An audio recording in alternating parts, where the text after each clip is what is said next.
Kaya bang paganahin ng ating solar setup ang inverter welding machine?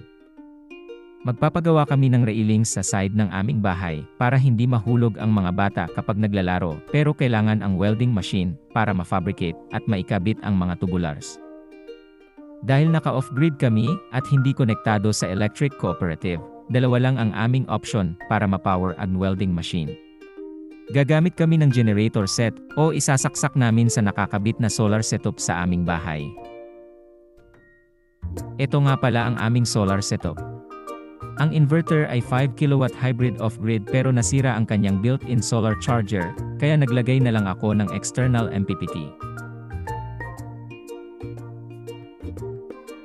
Ang solar panels naman ay magkakahalong brands na 450 at 455 watts Trina, Canadian at J Solar.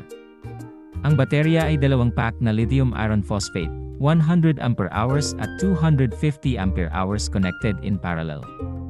Kaya all in all, nasa 350 Ah siya in total or 17.92 kWh power storage.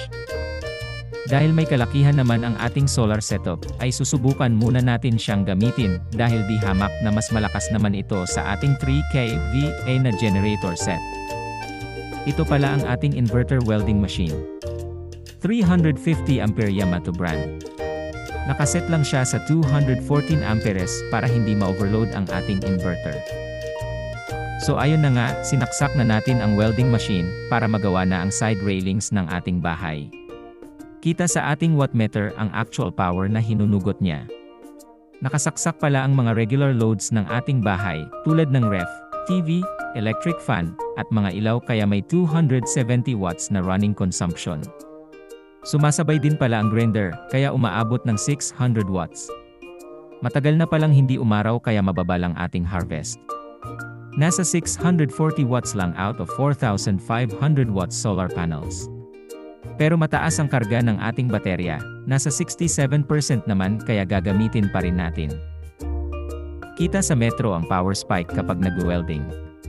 Kapag spot-spot lang, pumapalo siya ng 1,900 watts. Kapag naman binabad ng ilang segundo umaabot din ng 4,000 watts.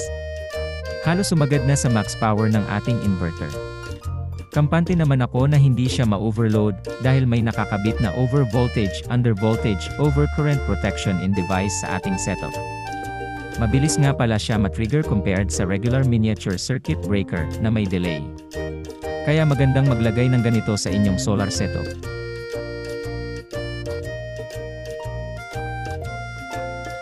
Ilang araw ding nag-welding gamit lamang ang solar set natin, at hindi naman tayo binigo ng ating TBB inverter. Matibay talaga basta toroidal, pang heavy usage, kahit sagad-sagaran ang gamit hindi papalya. Sa mga nagbabalak na mag-welding gamit ang solar, advice ko lang at least 5 kilowatts dapat ang inverter, para hindi magkaproblema na pwedeng ma-overload at pumutok ang inverter or mabitin sa power at laging mag-trip ang overcurrent protection device natin.